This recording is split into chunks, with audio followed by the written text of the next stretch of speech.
नमस्कार दोस्तों, अजीत पांडे के YouTube चैनल में आपका एक बार फिर से स्वागत है। अगर आपने इस चैनल को लाइक, शेयर और सब्सक्राइब नहीं कर पाए हैं तो आप इसे पुनः कर सकते हैं।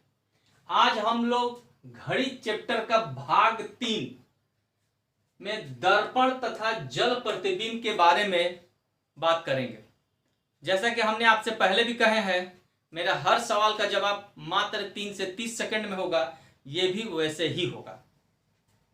यहां ध्यान देने वाली बात है कि दर्पण प्रतिबिंब, ध्यान दीजिएगा, दर्पण प्रतिबिंब जब हम किसी घड़ी को दर्पण में देखते हैं तो घड़ी का प्रतिबिंब उल्टा हुआ प्रतीत होता है, अर्थात घड़ी का बायां भाग, यहां ध्यान देने वाली बात है, घड़ी का बायां भाग दाईं तरफ और दायां भाग बाईं तरफ प्रतीत होता है।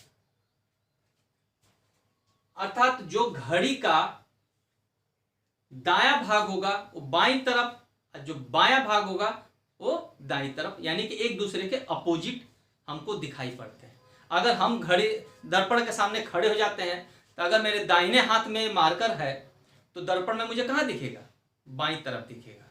ठीक है, उसी तरह यहां एक चार्ट के तहत हम आपको समझाना चाहते हैं जो ट्रिक को जन्म देता है।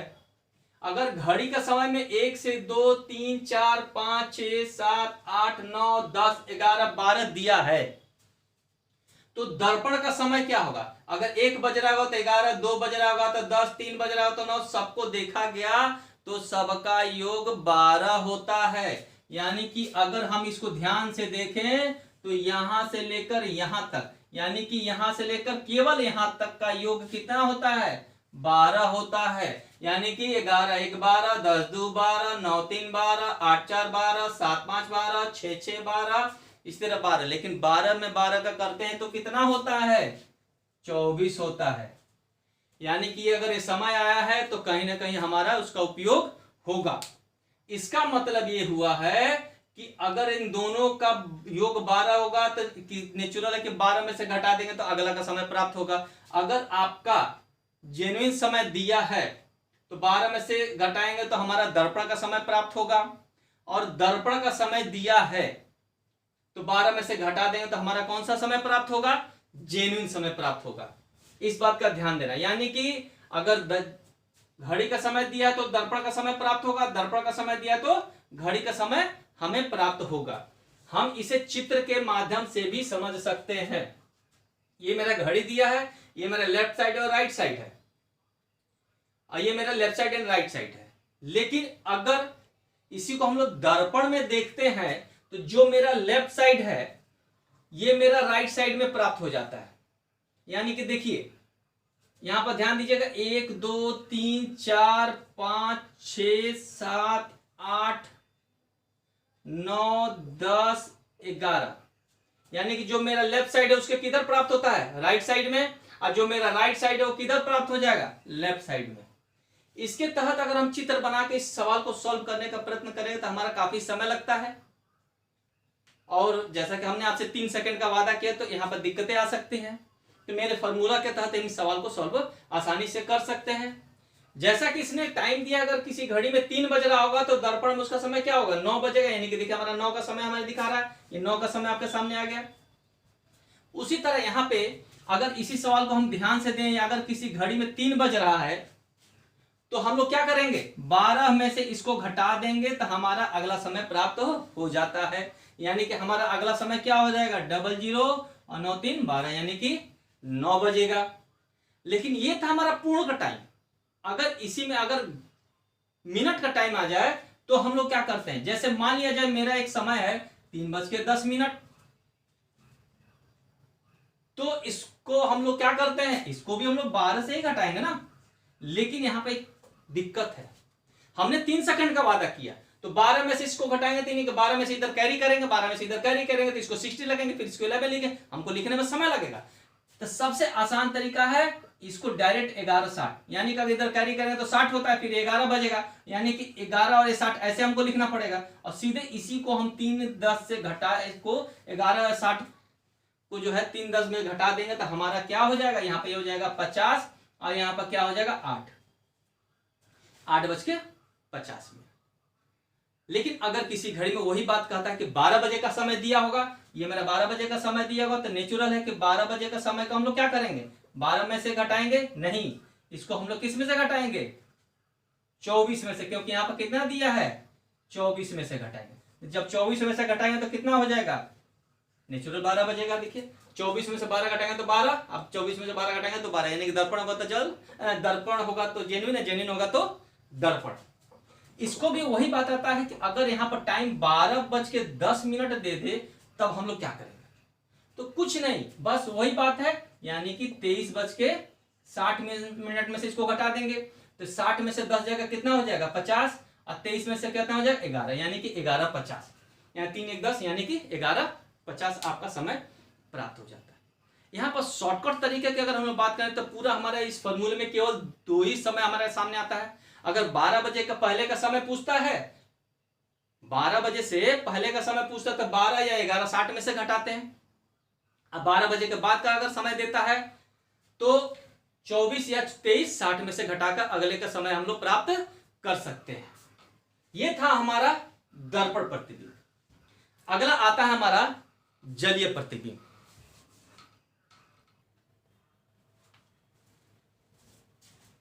आइए अब हम लोग जलीय प्रतिबिंब में ध्यान देते हैं। जलीय, जैसा कि हम लोग दर्पण प्रतिबिंब में हमने देखा था, उसी तरह जलीय प्रतिबिंब में जब हम किसी घड़ी को जल में देखते हैं तो घड़ी का प्रतिबिंब उल्टा हुआ प्रतीत होता है, अर्थात घड़ी का जो भाग ऊपर की तरफ होता है वो नीचे की तरफ, और जो नीचे की तरफ होता है हमें ऊपर की तरफ प्रतीत होता है, जैसा कि हमने आपको इस चित्र में दिखा दिया है। जो भाग ऊपर की तरफ है वो नीचे की तरफ, और जो नीचे की तरफ है हमें ऊपर की तरफ प्रतीत होता है। अर्थात इस घड़ी में क्या दिखा रहा समय, 3 बजते हुए का समय दिखाएगा। जेन्युइन टाइम में अगर 3 बज रहा होगा तो जलीय प्रतिबिंब में इसका समय क्या हो जाएगा, 3:30।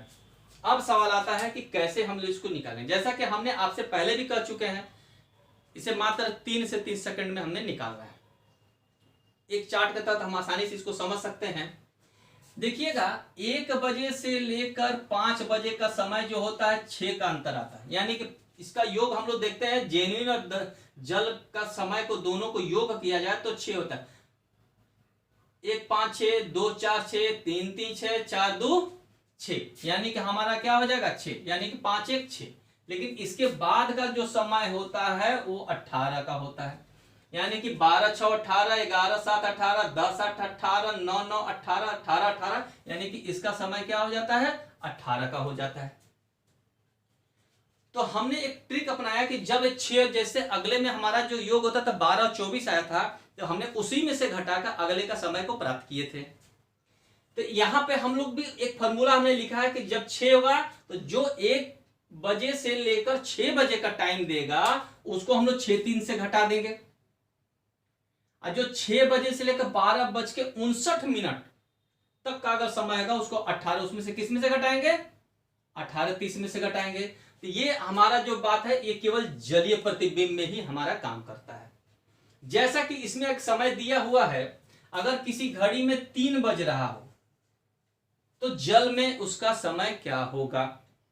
तो नेचुरल है कि हमें ये अगर घड़ी का समय 3 है तो ये देखना है कि जो समय दिया है वो किस में आता है, 1 से 6 के बीच में आता है कि नहीं। तो देखिए 1 से 6 के बीच में आता है, यानी कि हमारा ये 6 30 में से घट जाएगा। लीजिए मैं इसमें 6 और 30 लिख देते हैं, तो हमारा घटकर 3:30 आ जाता है, मेरा आंसर आ गया। अगर यही समय 6:30 के बजाय कहता है कि हम 6 बजे का टाइम देंगे, अगर किसी घड़ी में 6 बजे का टाइम देगा तो इसे हम लोग क्या करेंगे 18 30 से घटाएंगे, इसमें से किस में से घटा देंगे 18 30 में से घटा देंगे, यहां हो जाएगा 30, यानी कि 12:30 आपका समय, यानी कि 12:30 का समय हो जाएगा। यहां पर कई चूंकि 12:59 इसलिए दिया गया है क्योंकि जैसा कि घड़ी में 12:10 15 मिनट 20 मिनट 40 मिनट भी होता है, तो 12:59 तक का हमारा समय कितना, जैसे 12:59 तक का समय 18 30 में से ही घटेगा। लेकिन 12:59 के बाद जैसे 60 हो जाए तो उसमें 1 बज जाएगा, और 1 बज जाएगा तो हम लोग 6:30 में चले जाएंगे। यानी कि हमारा समय एक 6:30 और एक 18:30 का समय है, उसी में से घटाकर अगला समय हम लोग प्राप्त कर लेते हैं। यहां पर ध्यान देने वाली बात यह है कि कई बार एक समय आता है, अब चूंकि 6:30 की बात आ गई तो किसी घड़ी में जरूरी है कि 3 ही बजेगा।